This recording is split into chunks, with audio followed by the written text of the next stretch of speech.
Want to hear a more diverse perspective on art? Tune in to Speaking of Art, the official podcast of Sharjah Art Foundation, featuring conversations with some of the most prominent artists and curators from Asia, Africa, and around the world. Listen to Speaking of Art wherever you get your podcasts.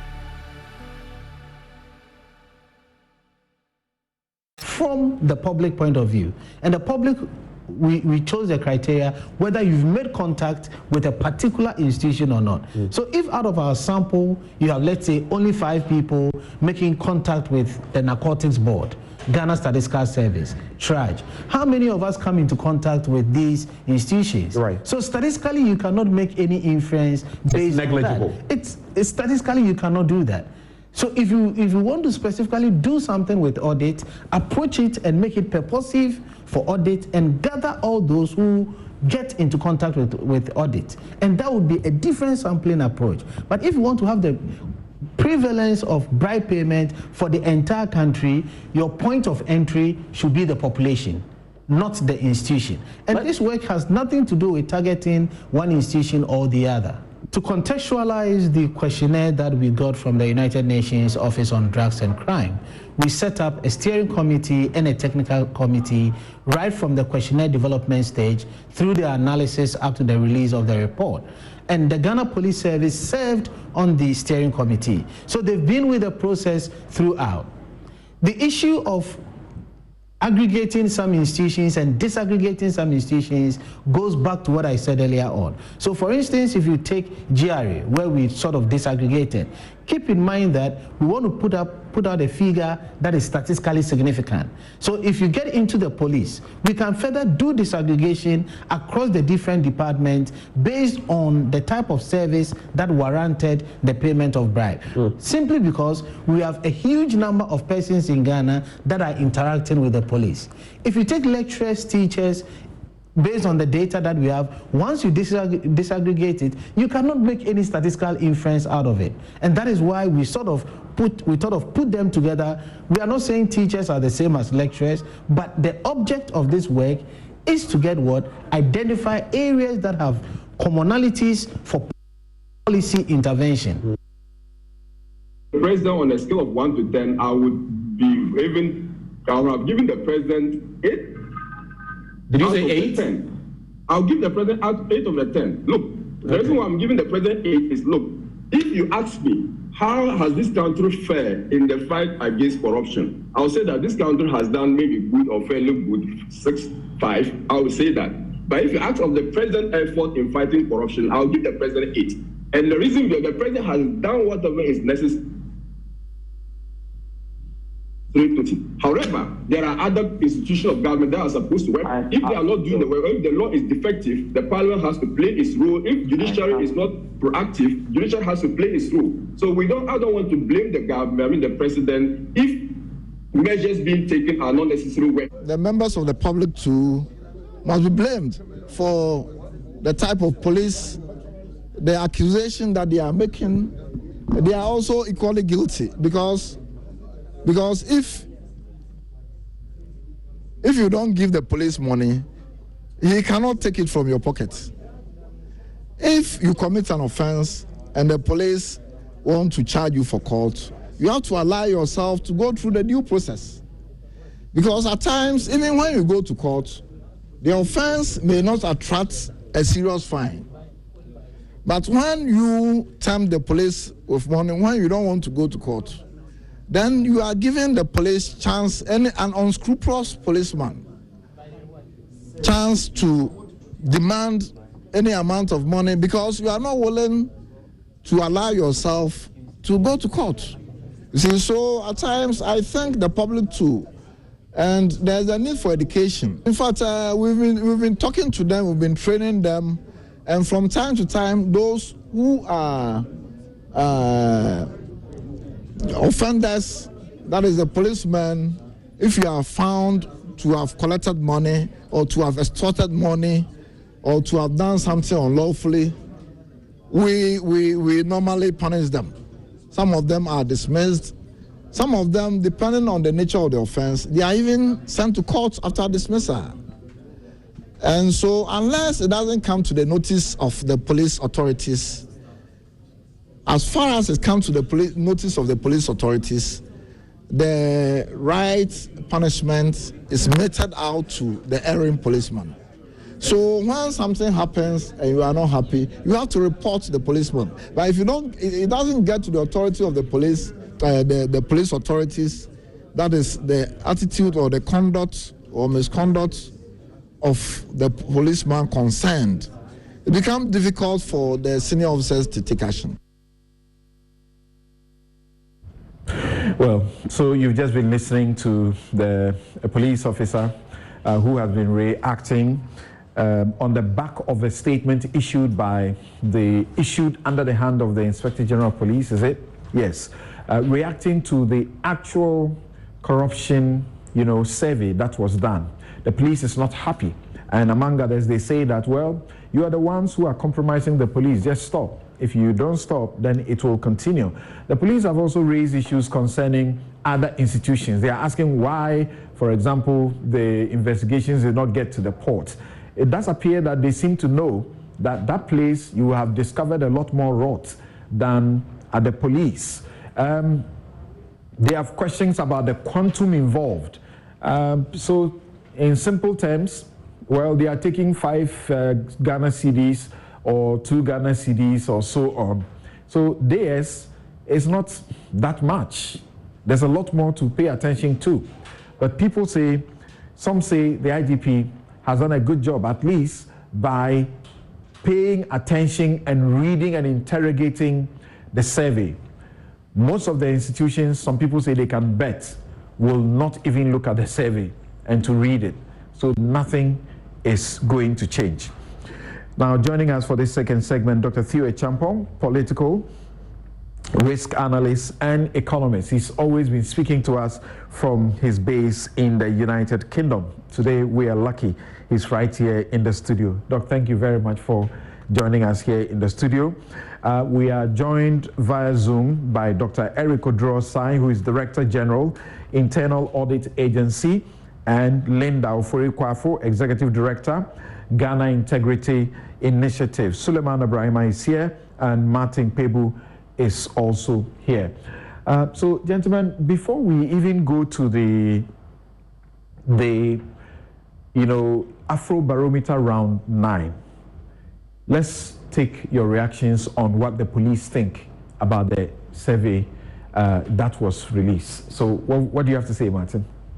Okay, so the reaction from the police, I think that one, I also joined in the call that it's good that the IG read it and they are raising questions. You see, when we embark on this public debate and rest, usually we get some new perspectives. We help to, broaden the discussion. It helps to throw more light. So to that extent, it's good he raised questions, but to reject the survey, that one, no. He can't, he said that it just shows that they are continuing the perception from decades ago. No, that's not correct. These are new persons who were interviewed. And the perception, as some would say, it's largely based... This is not perception, this is actual. Yeah, it's based on reality. That's right. It's based on reality. Mm-hmm. So if you say that, no, that's people are using their perception from old surveys and the rest, perception surveys, that's not correct. Let's just eat humble pie. Let's accept that, look, it's not going well. We are not able to tackle corruption. What do we need to do differently? Yes, I'm aware they do service inquiries for people who are found to be corrupt and the rest, but he needs to perhaps bring outsiders in. You see, as an institution, because he's in there, it's not everything he will see. He should compose an independent body to, critically look at the police service, look at how people can bring in new suggestions, especially the low-hanging fruits like the traffic offenses. Mm-hmm. What do you call it? Spot fines, tickets, spot fines. We've been discussing this, I remember, from the 2000s. Then we shelved it. You go elsewhere, if you've run the red light, then they show you the evidence, then they give you a spot fine. If you want to challenge it, well, you go to court. But if you accept, you pay. And of course, it goes into the system, not into somebody's packet. So there are quite a number of other things. I think that if he invites there's a debate, people can proffer solutions, you say. And then, of course, you know, the larger thing about the whole of the society, the point he makes that we bribe the police. Yes. You don't have to take it. You don't have to take it. If I offer a bribe and you think it's wrong, you don't take it. And there are situations where policemen have turned in citizens who attempted to bribe them. Maybe we should play more and more of those. You see? So please, the police officer who won the Integrity Personality of the Year. Thank you. It was his own colleagues who tried to bribe him with 20,000, was it, so that he will stop investigations that he was doing. Thank you. That is how come he won that the Integrity Personality of the Year. Yes. So please, if we offer bribe, don't take it and then turn around and report us. That's how we do it. Because we all come to... That officer actually took the money and used it to prosecute them. He told them, what you're doing is wrong, I will use it to prosecute you. Excellent. And he's using it to prosecute them. Excellent. So please, when we offer bribe, don't take. Because you see, Sam, the thing is that we all just have to accept that this thing can't go on anyway. We are not talking here because we think we are angels, but somehow we have to take the bull by the horn. We have to confront the problem head on so that we all can come together and stop it. Because if you were to say, hey, tomorrow I may be corrupt, so let me not speak today, then it will get worse. So let's just accept it. Let's look for further solutions. Those are my preliminary comments. Sule, is it not the case that people interact with the police a lot more than all the other institutions that, you know, have had to be interviewed by the Statistical Service and charged for this? And so that explains what is going on. I've had lawyers, after they saw the IGP's release, talk to me and say, look, we are lawyers. We know what goes on.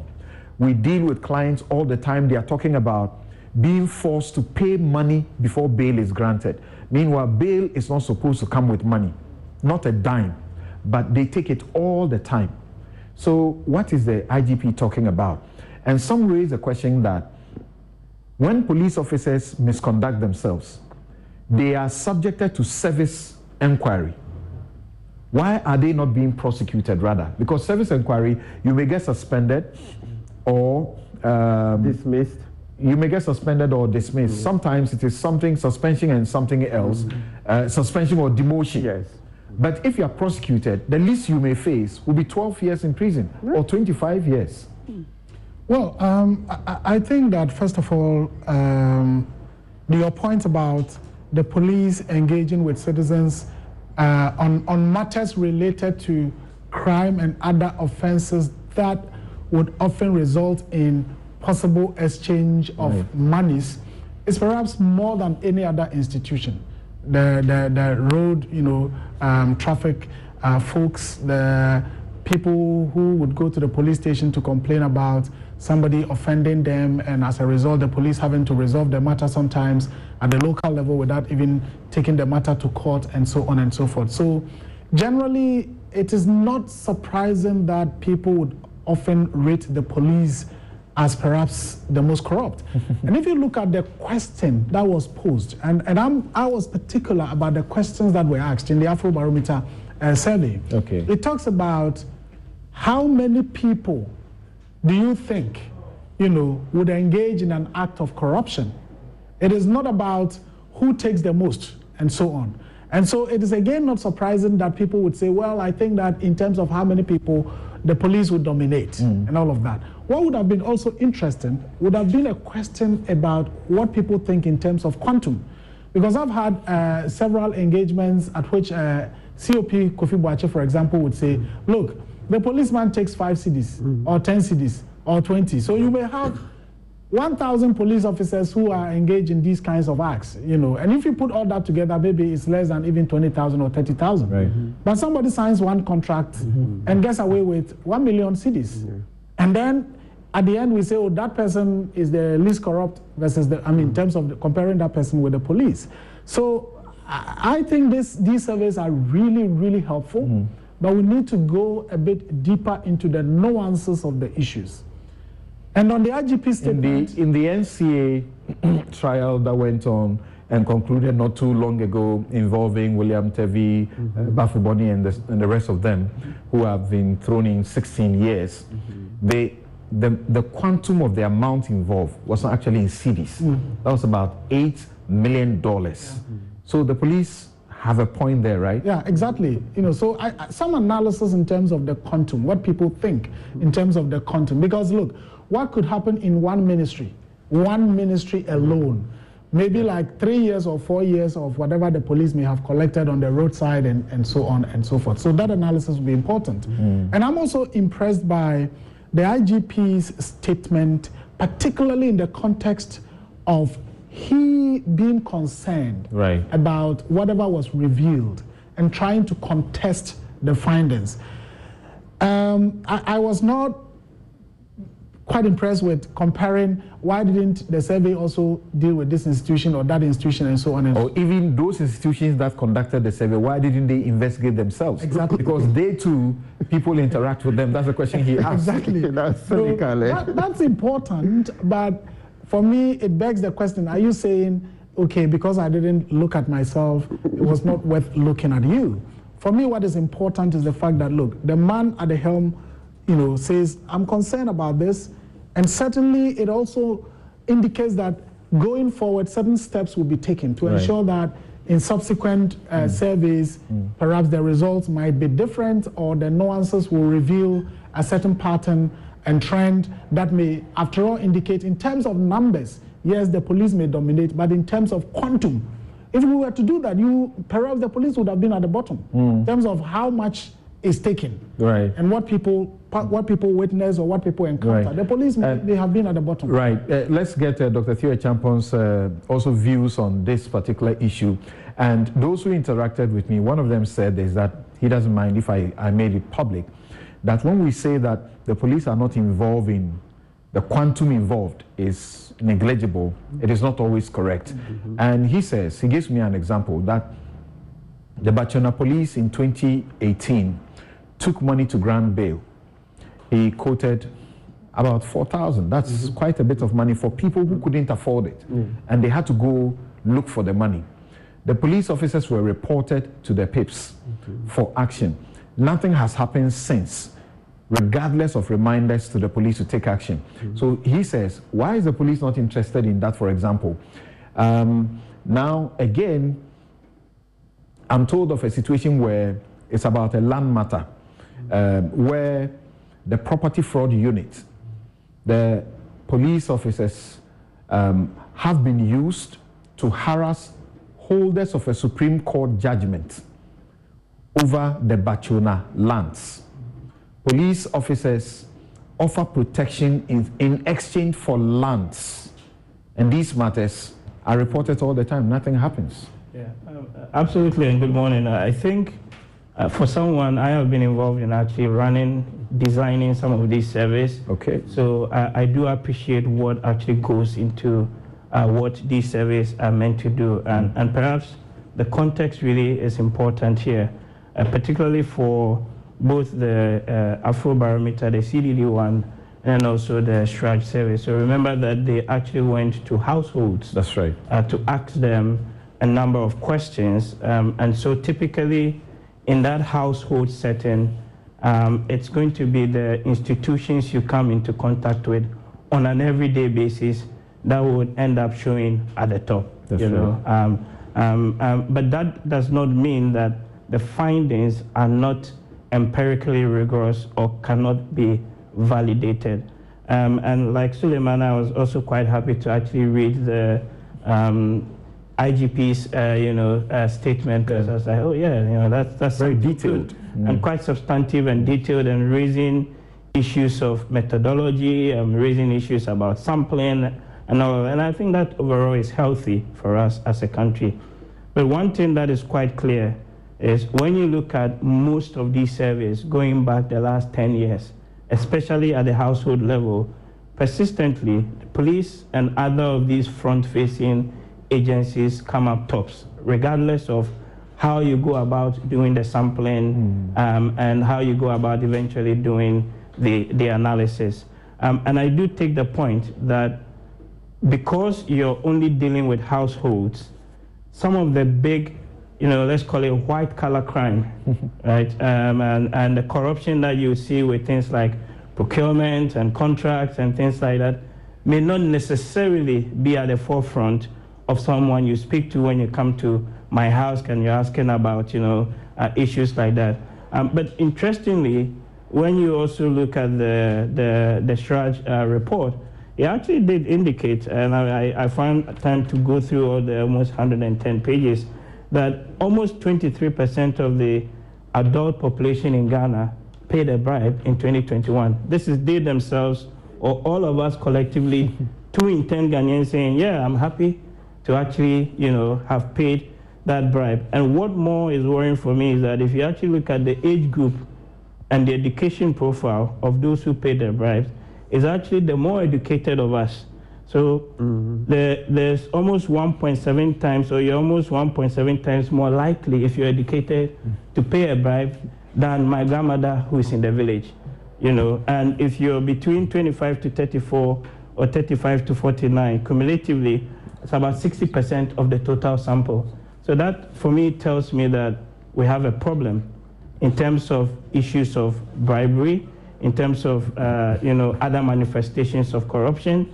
But what is quite key here is that something needs to be done in terms of those front-facing organizations, and the police should take it in their stride.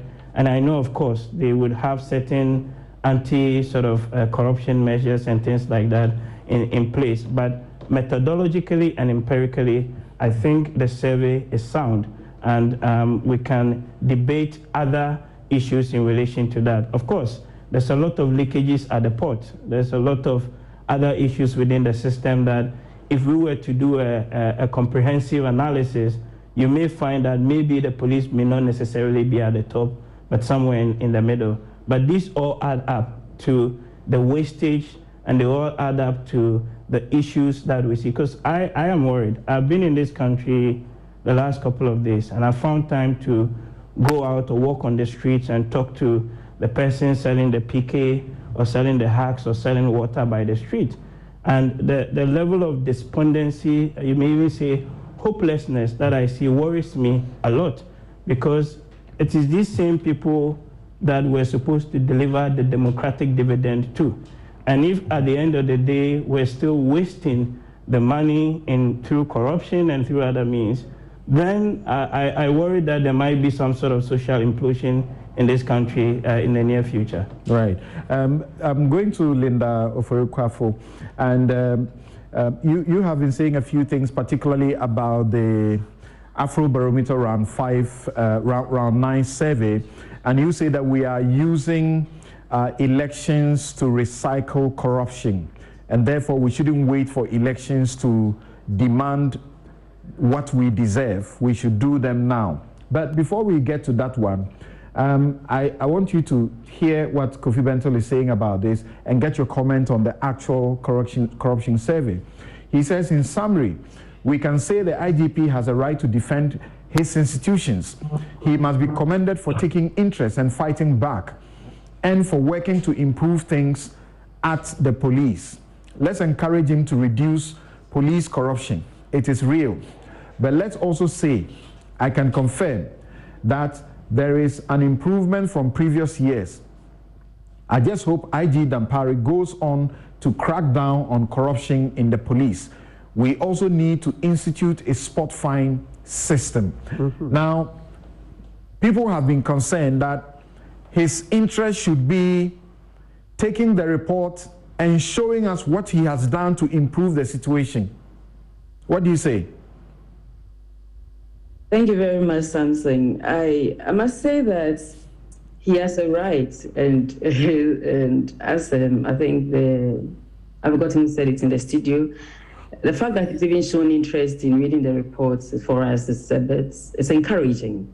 But truth be told, Samson, the problem with police corruption has been around for a very long time.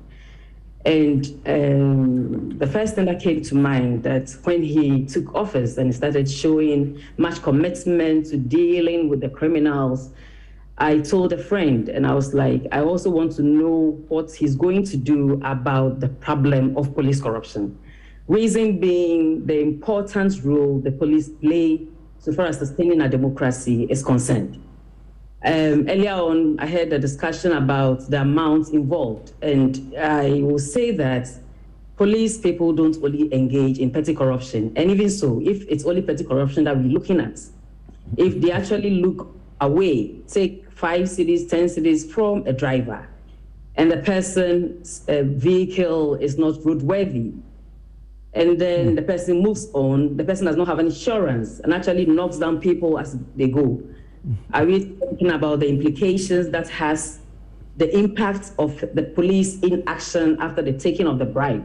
Tomorrow it might be taking bribe to look away when terrorists want to get their way. Tomorrow it will be about a drug issue, and we've had drug issues before, where allegations were that cocaine turned into Kokunte when the police were keeping them. So the police corruption cannot only be limited to petty corruption, and the implications are there. And for me, if any IGP takes up the mantle to deal with the situation, we, the ordinary people, would want to know what efforts have been put in place. I sit here and I can say the PIPS thing is not working. And so we should be thinking about the Independent Police Complaints Commission. That conversation will have to start all over again, and we have to have a way of solving the problem. It is common knowledge. Dr. Theo said along the lines that these are not the only 2 surveys that are bringing up the issue of police corruption. The Global Corruption Barometer, GI has had our own perception surveys have shown that the problem with police corruption has always been up there. I remember one of our surveys, it actually came to light that perception of the police being corrupt topped, but when it got to the actual amounts involved, which of the institutions takes more money, I think that time was the custom division of GRA that came up. So then the people's general perception, because they see, they hear, it's all over the place, the petty bribes, the petty amounts that they take, people see them. So they always will say the police is corrupt. But then when it got to actual amounts of money, it was the custom division. I've forgotten some, about 2017 thereabout. So then for me, the problem we have to address is that the IGP has shown interest.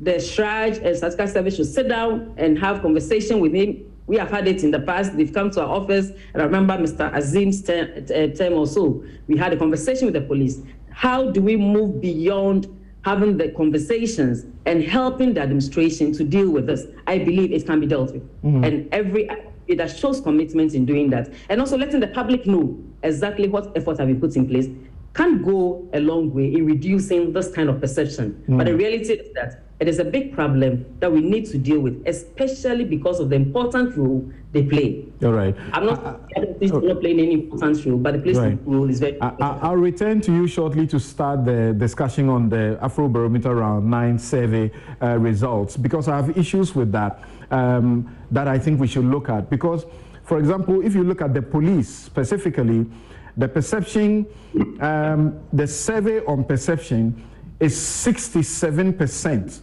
67% think that the police is most corrupt. Then you have what the Shraj and the Statistical Service doing, you have 57%. So actual terms, 57, perception, 67.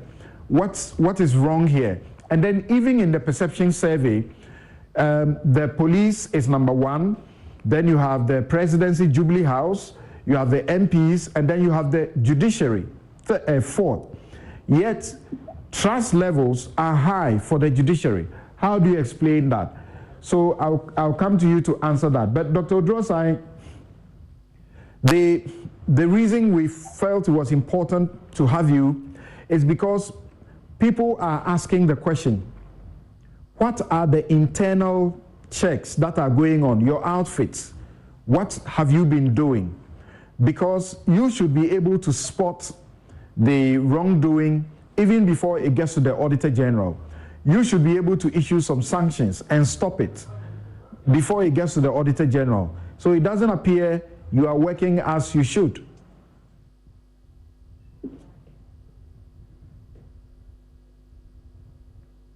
Dr. Drosai. Okay, I understand we lost him. Yes, Let's hear from you, Linda Oforikwa, for the question I asked about the, if you like, conflicting responses.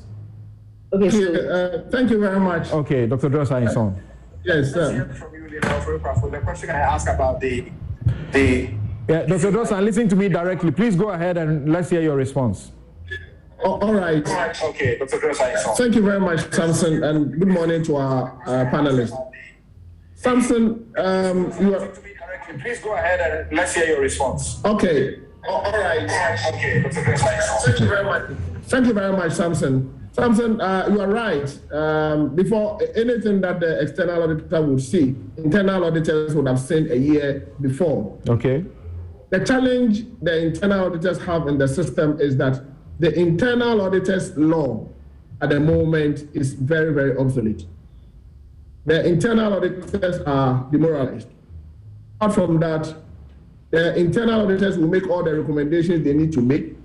Within the structures, we have audit committees, specially established, chaired by independent chartered accountants. These people will pursue management to implement the Auditor General's recommendations. But Samson, people must understand that the Auditor General does not implement his or her own recommendations, except for the surcharge, disallowance and surcharge provisions under the Constitution. So if we can turn the heat on public officers not implementing recommendations from internal audit report. And here, let me commend the current Speaker of Parliament and the Clerk of Parliament. The reason I'm commending them in ensuring implementation of recommendations of Auditor General's report is that Public Accounts Committee currently is sitting on 2018-2019 Auditor General's report. What it means is that we are 3 years late. Before funds will be recovered, those who may have been involved in the irregularities, some may have died, some may have passed on, some may have resigned, some cannot be found. So what the current Parliament is doing is that within the meaning of the law, annually they receive a copy of the Audit Committee's report. So once they receive the report, they get the first-hand information. Mr. Speaker refers it to the appropriate select committee, so they have the current status report, and then they will support implementation. So I think internal auditors are supposed to do what they need to do, but they are challenged by legislation. At the moment, there is an internal audit service bill, but each passage is very slow. Because if we don't pass that bill, you get internal auditors working under various institutions, and they depend on these same institutions that they have to put a check on to implement recommendations for their salaries and logistics to work with. And it compromises their independence. But I think there is a challenge within the internal audit service or internal audit activities in Ghana. More to the point, they are the gatekeepers. So I think if we really want to fight corruption, we have to resource internal auditors, allow them to be independent, and then make sure they perform their gatekeeping role. How could this important thing you talk about have escaped the lawmaker? And how quick do you expect this to be done? I believe that it escaped everybody in Ghana because at the moment when you talk about audits, people look more of the external auditors. Meanwhile, they come in and within 2 weeks they are away. What I think we can do is to fast track the process of passing the new internal audit service bill, which brings all internal auditors under one umbrella. They will have their independence, they will have their resources. They can properly put a check on the system as gatekeepers. The bill is on Parliament's calendar to discuss it. I don't know what is preventing Parliament from discussing and passing the new internal audit service bill, which is a way to prevent and then ensure that the gatekeepers prevent these corrupt issues that we are talking about. That's the best way of resolving it, because anything the external auditor would do would have been a post approach. The money would have been stolen already.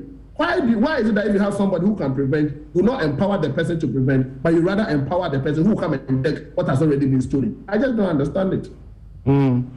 But in your own way, can't you find ways around how to, ensure that you are a lot more effective and biting even before the law, is tweaked? Something we are doing our best. At the Internal Audit Agency now, we have an MOU with the IOCO. So when we receive the quarterly internal audit reports, those that are isolated and people are seen to have embezzled or misused funds, we refer them to IOCO because we do not have prosecutorial powers. At the moment, we are also doing naming and shaming. And then we also work with the Minister for Finance to activate the powers given to him under the Public Financial Management Act to surcharge, to sanction public officers who misuse public funds. That's the best we can do within the meaning of our current law. But if our new law is passed and we are given prosecutorial powers, you would see that we'll be able to do what is, because we are at the forefront. We are with the institutions 24/7. But let us give credit where credit is due, because at the moment, the Internal Audit Agency has also been engaged to work on validating payroll and then also cleaning the payroll register. And this is the best thing to be done, because the internal auditors sit with the institutions and they know who the ghosts are. They are the best people to prevent the ghost from resurfacing. In the past, we allow people to move from Accra and go to district to go and chase ghosts. They leave the district and the ghost will resurface. But now we are using the internal auditors, except that our legislation is still weak. So even if we find this ghost, we are not able to prosecute them. We have to hand them over to another institution. And the moment they delay the process, we are in trouble. What does your department make of the actual and perception corruption surveys that have been revealed so far? We think they are input for policy making, and we think that we should not underrate the findings of the survey.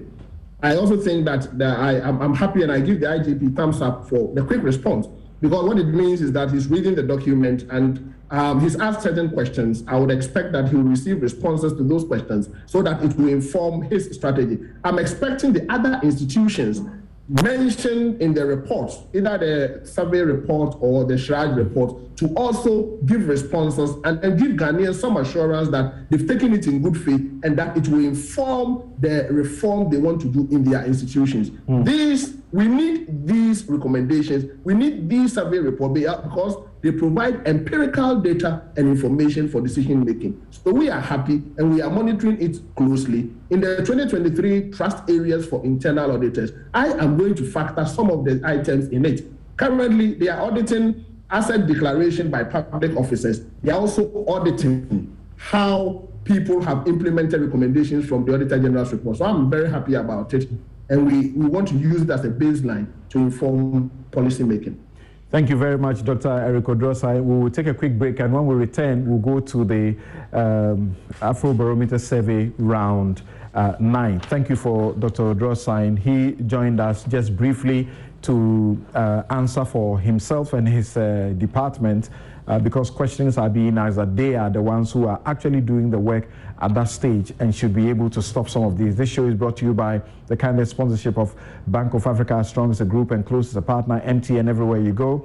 Ashesi University, educating ethical and entrepreneur leaders for Africa. Robert & Sons Optical Services, your comprehensive eye care service provider for 31 years. Whaley Properties, home is where one starts. Fanat Ghana, think wood, think Fanat, and Duraplus, where Duraplus goes, water flows. We'll be right back. Want to hear a more diverse perspective on art? Tune in to Speaking of Art, the official podcast of Sharjah Art Foundation, featuring conversations with some of the most prominent artists and curators from Asia, Africa, and around the world. Listen to Speaking of Art wherever you get your podcasts.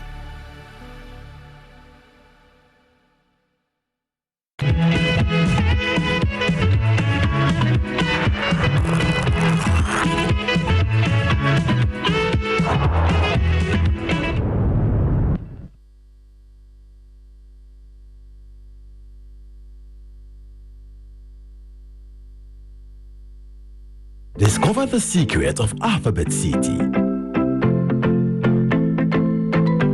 A modern gated community with bright and spacious 2 to 3 bedroom apartment unit situated in a stellar location at Sakumono. Each apartment block is equipped with elevator, fitted kitchen, and elegant bathroom fixtures. Use an interest-free payment plan of up to 5 years or a mortgage financing of up to 20 years to secure your dream home now. There is nothing more than a secure home. Invest in Alphabet City today for a guaranteed returns on your income property investment. Call us now on 024-11-1119 or 050-4499-9999. Alphabet City, the ABC of home sweet home. For decades, we have helped businesses connect with their trade partners all over the globe. From Ghana to Burkina Faso, Côte d'Ivoire, Benin, Togo, Senegal, China, Morocco, France, Netherlands, and many other countries. We have made it possible to bring Ghana to the world. We have brought small and medium businesses closer to their customers across the regions in Ghana with our SME support facilities. We have brought relief and smiles to the faces of families with our employee personal loans. With our cutting-edge technology and digital support, we take the burden of complex thinking off you, making life simple. That is who we are, as close as a partner. Bank of Africa. We are indeed the African bank with the global reach.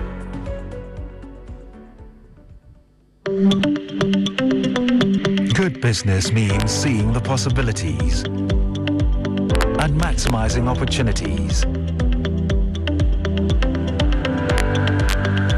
Making sure you have a responsive support system that your business goals. A partner that gives you a stable platform with reliable connectivity and seamless solutions. And better understands the tools required to take you to the next level. With so many moving parts running a business, we do our best to provide you with some stability. The only kind of stability you can find with MTN Business Broadband, the fastest and most reliable internet provider in Ghana, making sure you stay ahead and stay connected, because we understand what makes your business tick. Sign up today on broadband.mtn.com.gh or call or WhatsApp 0244 308 111. MTN.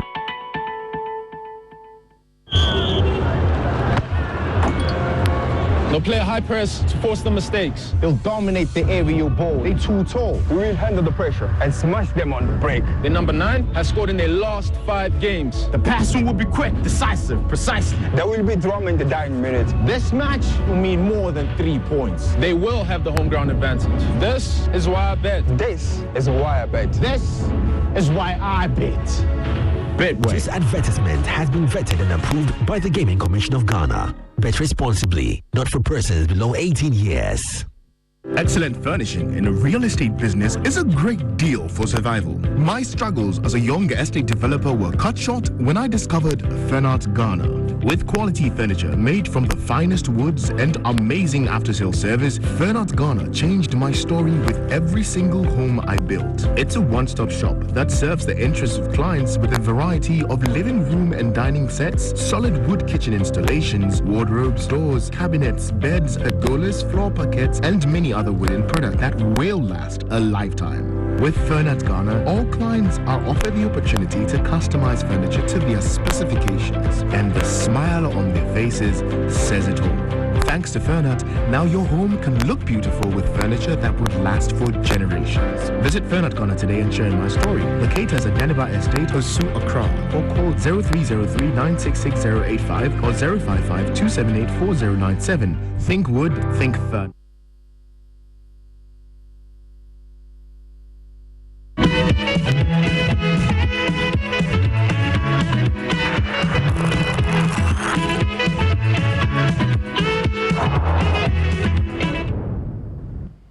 You're welcome back. This is Newsfile. It's your most authoritative news analysis platform, and here on Newsfile we put Ghana first. My guest, Linda Ofori-Kwafo, Executive Director, Ghana Integrity Initiative. Suleiman Ibrahima is Executive Director, Media Foundation for West Africa. Martin Pebu is a lawyer and rights activist, and Dr. Theo Champong is political risk analyst and economist. So, Linda, the question was to you. The fact that when we did the actual survey, you had 57 who say police is corrupt. Then when you do the perception, you have 67 plus or so. Isn't that some inconsistency? Doesn't that actually firm up the IGP's concerns? I'm reading messages from police officers who are saying that we're treating them unfairly, that they are good police officers, and we seem to say every police officer, is doing the wrong thing. And again, the same survey respondents say the police tops the list. The Jubilee House is number 2, MPs number 3, and judges number 4. And yet, when it comes to issues of trust, they trust the judges more. How do you explain that? I also agree with you. There are many police people who are very good. I know some. I wouldn't want to mention names, and I know many of them, to be frank. But then, if you look at the surveys, I think the Statistical Service one, the actual percentage for the police is 53.2%. And then the Afrobarometer was 65% or so not 57. So there are two different surveys. There are two different sample sizes. There are two different methodologies, if I can say so. The Afrobarometer is looking at perception, just like the Corruption Perception Index, and this one is looking at actuals, so actually looking at lived experiences. So people's experience, it can be what they've witnessed, what they have become victims of, and all that. So that might have accounted for the difference in the percentages. But ultimately, if they had said another institution was the most corrupt, and the Afrobarometer has said a different thing, that is when we would have had to do more conversation and discussion to see what might have accounted for that. To be frank, when surveys are being administered and questionnaires are being administered, we normally would not ask a question, why, after you've given us the response, so that we try to make sure that the question itself is good enough to actually get what we want from you, and we didn't go back to say, why are you saying A, B, C, D also? But then different surveys, different sample sizes, very extensive for the Statistical Service one. And so ultimately, we had the same results. So I think that is what we should be focusing on. When it comes to the judiciary, I must say that if people talk about their interactions, they might be dealing with the magistrates and at the lower level of the structure. But you know that at the higher level, we see a lot of actions. We heard about the analysis expose, for instance, and we saw some judges being relieved of their positions and their roles, and so they left. That's right. So that action that we saw. We also get to know that at the higher level, there are so many things that are happening. So you don't be able to easily go bribe a judge. I'm not saying it would be easy to bribe a magistrate at that level. No, I'm not saying so. But then at the high courts or the whatever. But then people might have experiences more at the lower level, but still they have confidence in the administration because at the end of the day, that's the only one we have. Maybe there's no other alternative adjudicatory body than the judiciary, than the courts. And so they've seen some action in the past. So then if you'll be able to resolve the challenges we are having with you now, we would be able to flow with you. Remember that in the CDD Afrobarometer survey findings, people also talked about democracy. And they said that I think about 84% or so still believe in democracy. That's right. And the judiciary has a very important role to play in sustaining our democracy. And for that matter, if I believe in democracy, and I'm still saying these institutions are corrupt, but then there is one that I still have to go to when all is said and done, then that's confidence or trust that they still have the judiciary is very, very good for all of us. For me, if they have said that they don't also trust the court at all, that is when we should be very worried. But now we have some hope to an extent that all said and done, we don't trust some of these institutions, but for the courts, we still know that it's the place we can still go to get our matters resolved for us. There's been a reaction from the Office of the Vice President. One of his technical persons there was the one you heard not too long ago on the show. His reaction was that he would rate the president his fight against corruption 80-something plus. What do you say to that? That was laughable, and I'm saying so because when we put all our efforts together, we are looking for only one outcome, that corruption will be minimized. I'm a realist. I won't say corruption will be totally eradicated from any society, no. So then if you put all the efforts put together, the legislation, the institutions, the resources, the men, the capacity building, and even with the National Anti-Corruption Action Plan being implemented for the past 8 years, it's supposed to be a strategic plan for a 10-year period. and we are getting the findings. We just have to go back to the drawing table and then re-strategize. So for me, if you put everything together, the president showing his leadership is whatever it is, he rating whatever, that's not really matter here. What matters is that Ghana is still having challenges in dealing with the problem of corruption. Unless, of course, you just appeared from the moon yesterday, so you don't know the reality. You can feel it, you can see it. So for me, unless we start seeing getting the result that we are looking for from the actions and the inactions of the leaders, I wouldn't rate the president the way he's rating him. I would rate the president when I see corruption now, Ghana scoring about 80% on the CPI, and I'll give him 80% for the effort he has put in. For now, I think what he said, I don't agree with him at all. If you were to rate the president, what will it be? I'll do that on another program. On another program?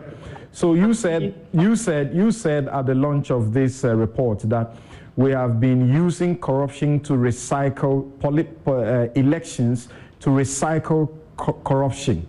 We should move beyond that and not wait for elections. What do you mean? What ought to be done?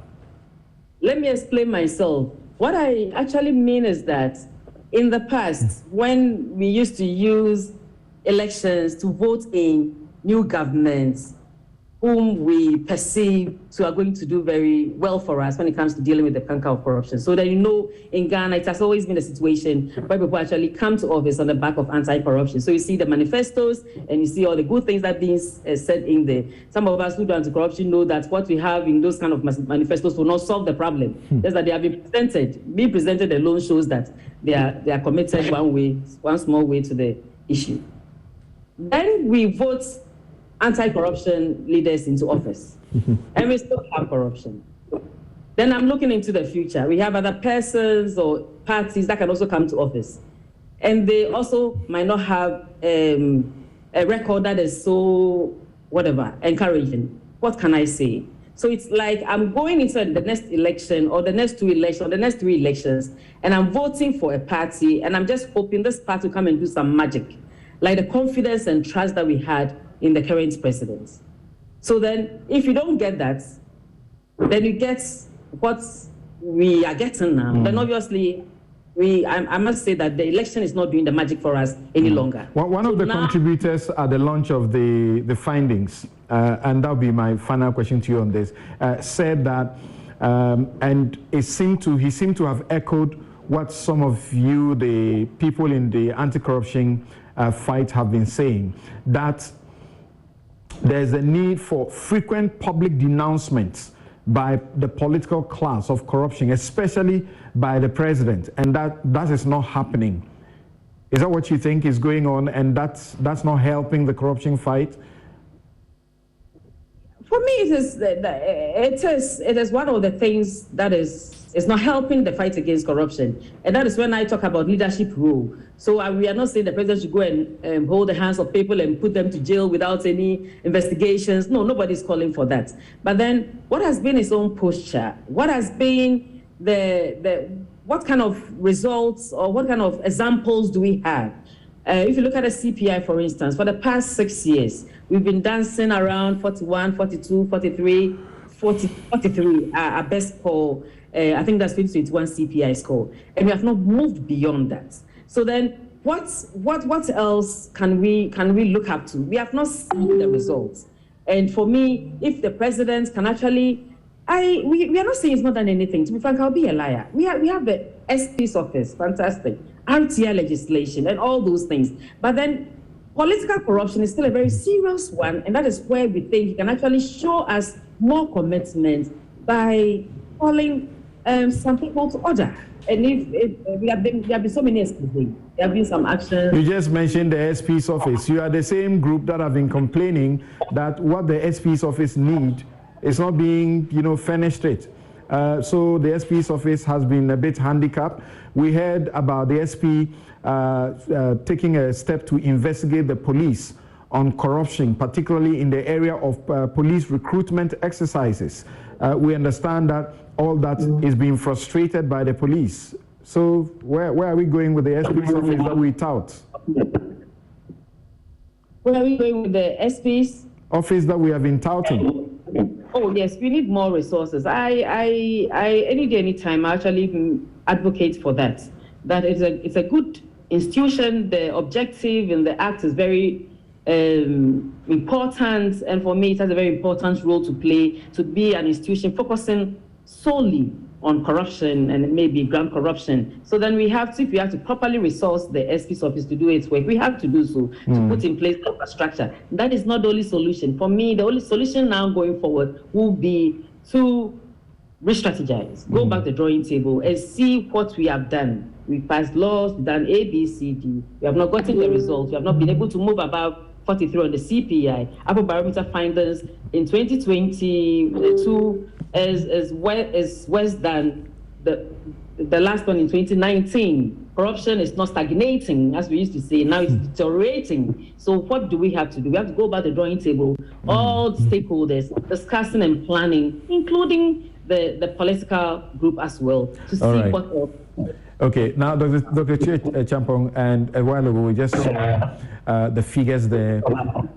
2019, the survey, people who were afraid to report corruption, who were afraid of retaliation, 61%. Today is 69%.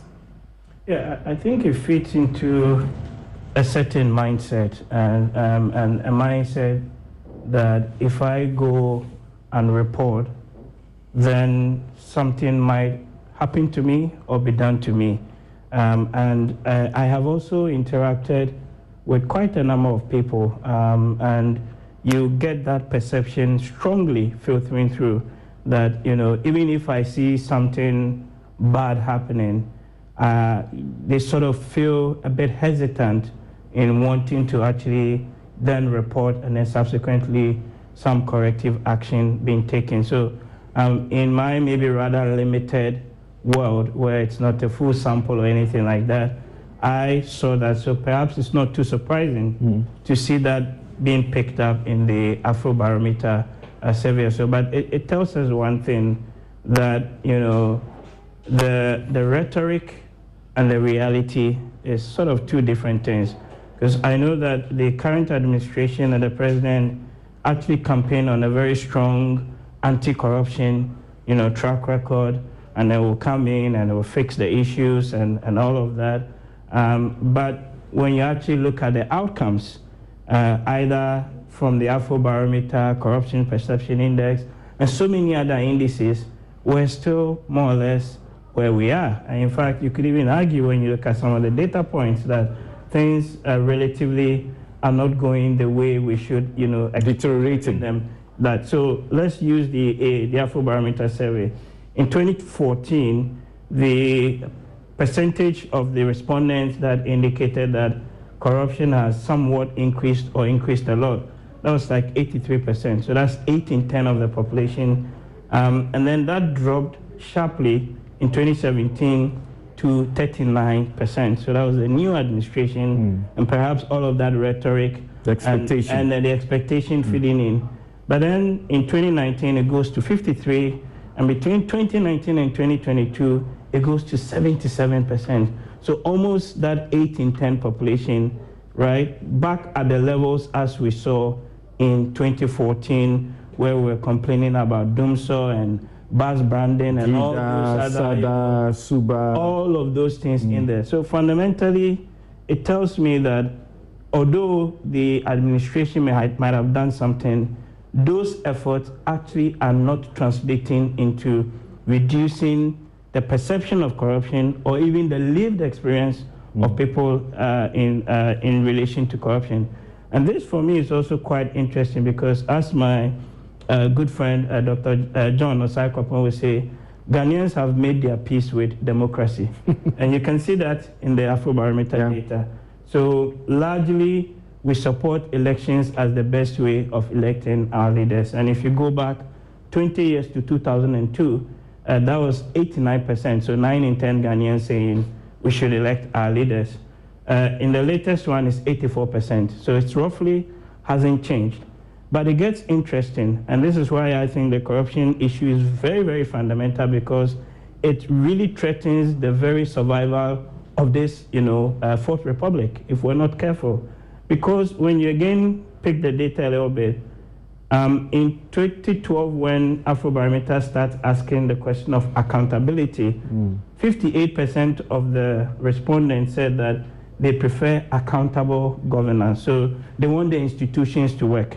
We've gone to elect the president and all of that, but we want, the core institutions to deliver the mandate. And interestingly, when you look at the 2022 data, it's now 78% of Ghanaians saying they want accountable governance. So it tells you we have deteriorated in about 10 years from 58 to about 78, almost 30 percentage points. And that tells you that this democracy is not working and it's not delivering the governance that we want. It is not translating into reducing corruption, and one of the core issues again goes back to the whole campaign financing, which is the big elephant we haven't even and the respondents completely don't like to hear the questioning about funding. They contributing to fund political campaigns. So it's two things. If you don't pay, somebody's going to pay, and he who pays the piper will call the tune. So I think it's high time we need to have a conversation as Ghanaians that we should be prepared to pay to support our political parties, because that's the only way you can demand some form of accountability. If somebody going into parliament, or let's say becoming a president, is receiving money from... No, just look at the recent party internal elections. People are receiving all sorts of monies, gifts, things from all sorts of... It was a contest between who can pay more. Dodgy and funny places. Then, of course, if they come into power, I'm going to be demanding for some perks. And that is what manifests ultimately in the grand corruption that we're seeing, right? So I think we have done too much talking. Let's start actually acting, and let's begin to deliver the dividends of this democracy, because yes, we say we want to go every 4 years or whatever many number of years to change our government, but clearly this is not working. And one of the outcomes or things that tells me this is not working is the fact that corruption perception has been going up, and the fact that we are not seeing the gains of the development trickling down to the grassroots. Suleiman, are you not worried about the institutions that have taken at least the first 4 top spots? Police, Jubilee House, MPs, and judges. That is the executive, the judiciary, and parliament, 3 arms of the state. Well, first of all, I think these are the same institutions that manage our resources. And so if there are perceptions of corruption, it certainly would be emanating from these same institutions and departments and so on. Now, a little bit on the police and why I said I'm not surprised. Because if you look at the question that was asked, then you go back to, if you did a survey in a district, how many of the people in the district would have encountered the presidency or the president, for example, or a parliamentarian or parliament or a judge? There will be fewer than those who may have encountered the police, because almost every major town you will find a police station, and once in a while people will get an incident. So based on the question again, if you look at where the presidency is placed, number 2, and you think of the fact that, look, the people who are responding to these questions are people who would rarely have an opportunity to engage with the presidency or engage with the president, and yet they know or they believe that the presidency is that much corrupt, then it tells you that indeed the presidency is even far more than the police in this context, because you are talking to people who would always engage with the police and come to the reality of how much they transact with the police. But in terms of the presidency, look, maybe 70% of the respondents may not have directly engaged with the presidency or the president before, but that is the perception. But Samson, if you look at the Afrobarometer data, it shows that in the last 20 years, in terms of approval ratings, I mean, whether or not people approve of the performance of the president, President Akufo-Addo scores the lowest in the last 20 years. When you take disapproval ratings, the extent to which people disapprove of the president's performance, President Akufo-Addo scores the highest in the last 20 years. So you are talking about a president who, if you look at disapproval, 17% when he came into office. Only 70% of the population said, look, we disapprove of how he's performing. Then that moves to 36 in 2019, and it jumps from 36 to 70%. That is 7 out of every 10 people saying that we disapprove of the president's performance. Again, if you look at the levels of corruption, 39% in 2017 goes to 53% and moves to 77% in 2022. Again, that's a very, very terrible indication to look at. Then, if you look at the performance of the government in fighting corruption, and I agree with Linda when she says, look, the RTI, passage of the RTI law is fantastic. A law that, for almost 20 years, every government was dancing around it. And then this government comes in and passes it. The Office of the Special Prosecutor, even though I'm not a fan of the Office of the Special Prosecutor, because for me, my reading is that it's an admission that, look, whoever I appoint as the Attorney General, because he comes from my party, will not fight corruption.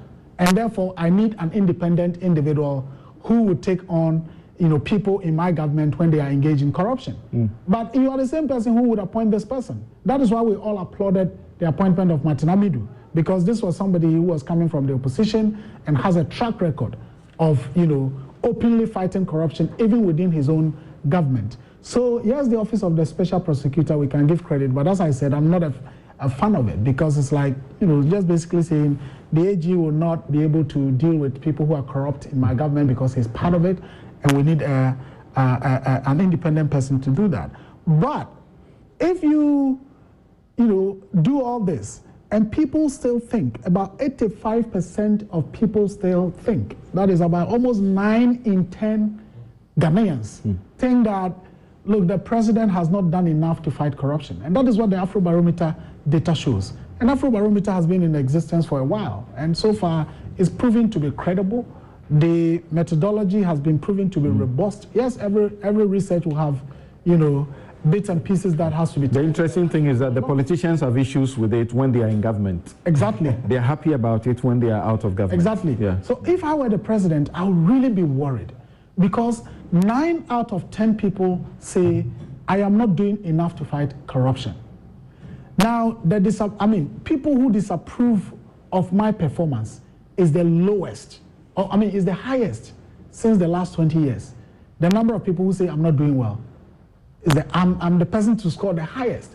The number of people who say I am doing well, I'm the one to score. It depends on who you have surveyed. Yesterday there was a chief. I think he was the president was cutting a sword for road projects in the Dome, area, and there was a chief who said that if people haven't seen the good he has done, they have seen it. So it depends on who you survey, isn't it? Absolutely, and that is why it is not 100%, Samson. So 9 out of 10. It means that if you have 1,000 people, there would be some 100 people who would say, oh, well, things are going well. But there are 900 people who are saying, look, things are not going well.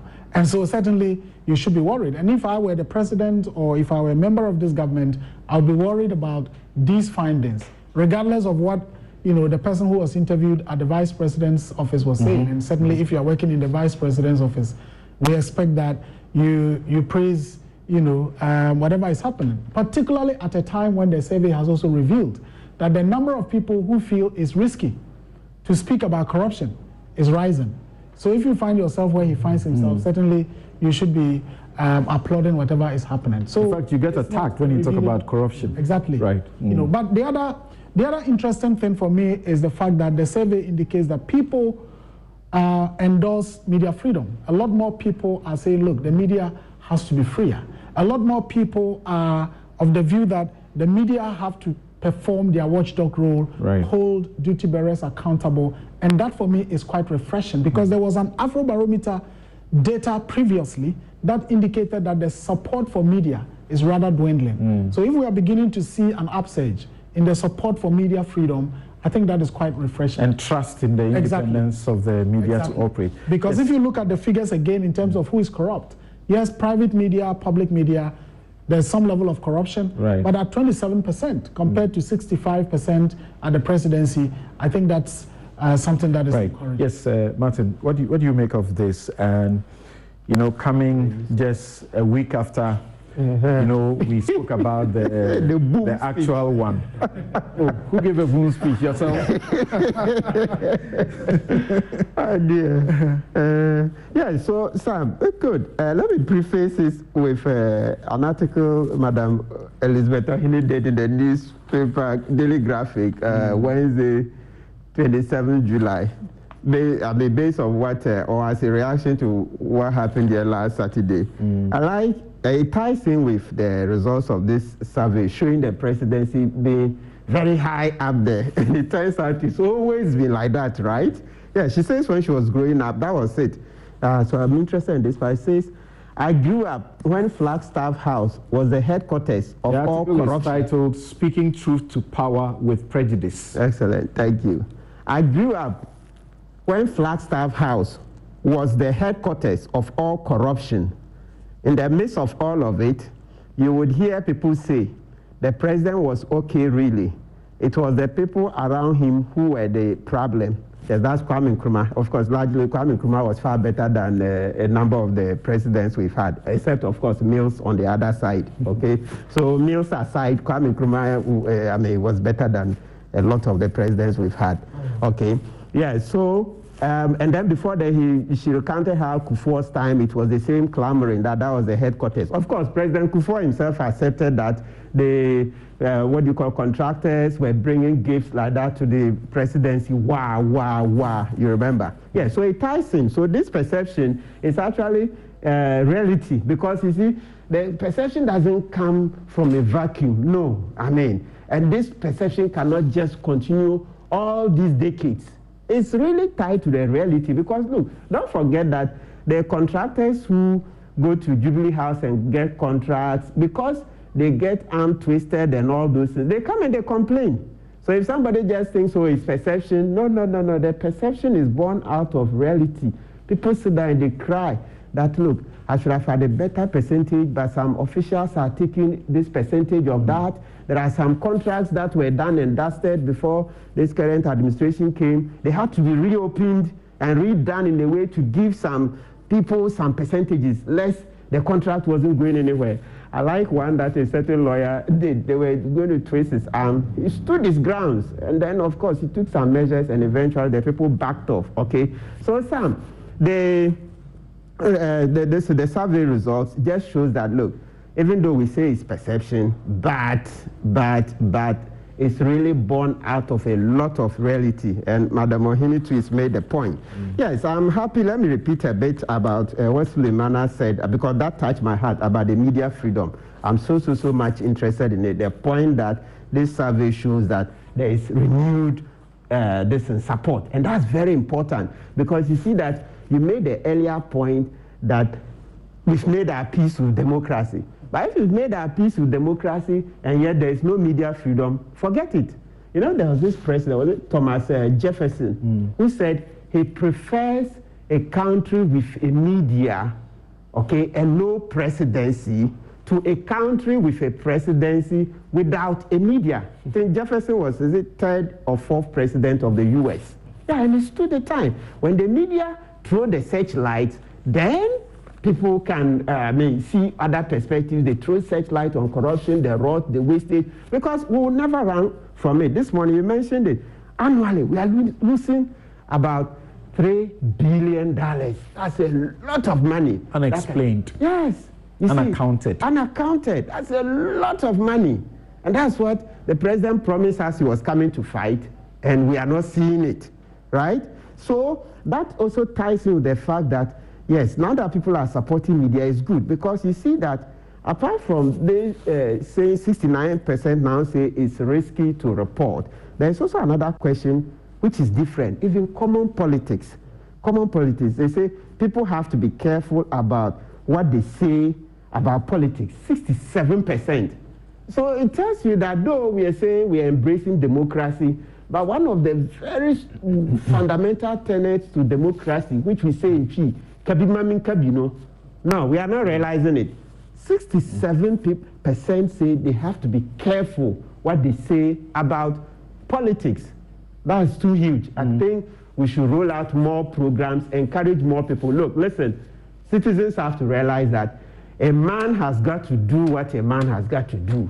In every society, at every point in time, training would always exist. And citizens must also come up, okay? And like they say, from time to time, the tree of democracy, okay, is watered with the blood of patriots and villains. So some people have to come up and fight.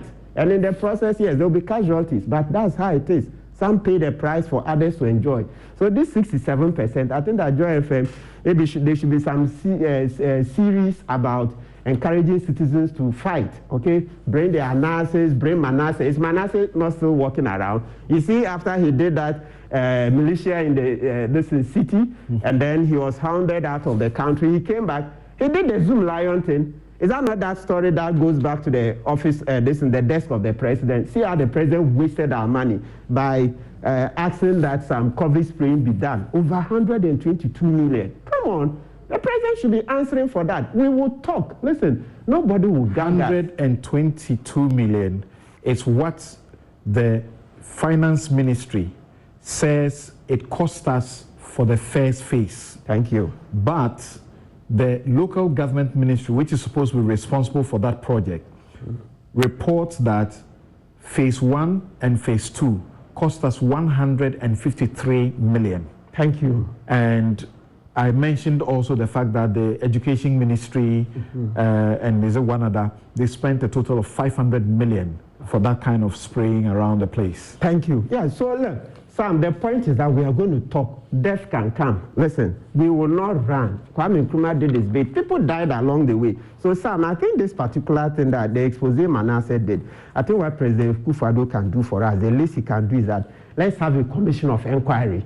Let's have an open, independent commission of inquiry, because this waste, we will not allow it to go. He has to be held accountable for it. Why do you order that spraying be done when same is not necessary? You see what the WTO did. Didn't he say he has all the experts? WHO, World Health Organization. Then President Kufuor said that he has all the experts at the Jubilee House. So who advised him to ask for the spraying when same was not necessary? If you are doing such a COVID spraying, one would expect that the least he would have done is that, apart from his experts, he should have checked with WHO. So I think that the least President Kufuor can do about this Manasseh expose is that let's have a public inquiry, commission of inquiry. He should come, answer, bring the experts who advise him. Let's have a full inquiry. They will be cross-examined on the basis for their, advice to him and the rest. Because some 122 million for one phase, it's no chicken change. No, that's a colossal sum. So what is the phase 2? How much did it cost? Because you see that the figures are contradictory. And also, finance minister gives his separate, local government gives his, they're separate. Let's have a commission of inquiry. We are not going to run. In every society, listen, some people must talk, okay? And then, of course, the rest of the citizens must also back us. So those of our fellow citizens who are home and are scared, if you get scared, it will get worse. That's why they say evil triumphs when citizens, good people do what? Nothing about things. If you get scared, it will get worse. I'd like us to, because we have very limited time, if we could go to the to Parliament to talk about the Adwoa Safo matter, but we know that it is not limited only to Adwoa Safo, because Odikro, which has been telling us for many years now about the level of absenteeism in Parliament, is telling us that perhaps there are... Want to hear a more diverse perspective on art? Tune in to Speaking of Art, the official podcast of Sharjah Art Foundation, featuring conversations with some of the most prominent artists and curators from Asia, Africa, and around the world. Listen to Speaking of Art wherever you get your podcasts.